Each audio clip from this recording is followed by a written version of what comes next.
get more on how Russia is reacting to all these developments, let's bring in Sam Greene, a senior Russian expert and director of the Democratic Resilience at the Centre for European Policy Analysis. He's also professor of Russian politics at King's College London. Thank you so much for joining us. We were just hearing from our Sam Kiley there about the reaction perhaps to Biden's words within Ukraine. And I wanted to ask you the same question really about what reaction we might be having from inside Russia and indeed from President Putin himself to hear the US president saying that Russia has already lost this war. I mean, how is that likely to sit with Putin? Is that simply likely to escalate his efforts? Well, I mean, I think the reality is that there's not a whole lot of room for him to escalate his efforts. He's been trying to push the front lines and to push the war to a higher level in Ukraine, causing a lot of death and destruction. As your colleague said, you know, Putin may not have achieved his strategic objectives, but Ukraine has not yet won. But the reality is that, of course, you know, this is for him also a game of politics at home. It's not just about what he's trying to achieve in Ukraine. It's about his political survival, and he does need to put a brave face on it. He's you know, been on television today in Russia saying that you know, they're not opposed to Ukraine seeking its own security, but that security needs to be outside of NATO. That is in fact the casus belli in this war, and they will continue to push that forward. The message that he will be sending to the Russian people, and one that I think that is, you know, received by the vast majority of the Russian people, is that this is a war that Russia needs to win.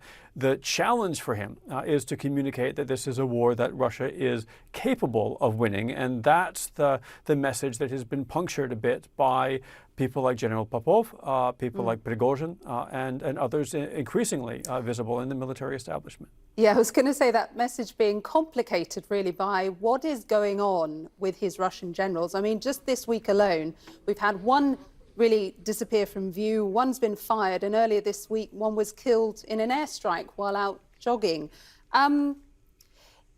Sam was saying there, but what we saw from Popov was he was essentially agreeing with Prigozhin. And even with the recent Wagner uprising, criticism within Russia's own military ranks is rare. So are we beginning to see the same sort of dissent among the top brass in Russia's military that we have seen among Wagner and with Prigozhin?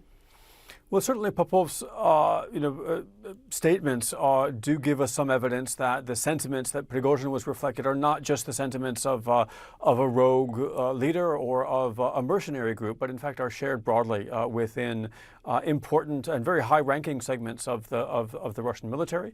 I think we have to be very circumspect, though, in terms of what's going on more broadly. We do not have a lot of great information. A lot of these stories about the numbers of high-ranking officers that may have been detained and questioned, you know, are really not verifiable for us at the moment. But it does point to, again, this sort of two-front war that Putin is fighting, and it's a challenge. He has to obviously keep the command and control structures intact, but he also, I think, is very worried that what the uprising with Prigozhin signaled was not just that you've got this individual who's a problem, but that there may in fact be a broader class of traitors or otherwise disloyal people or unreliable people within the military structure. And so he has to, you know, balance these two challenges. It's not a straightforward task for him.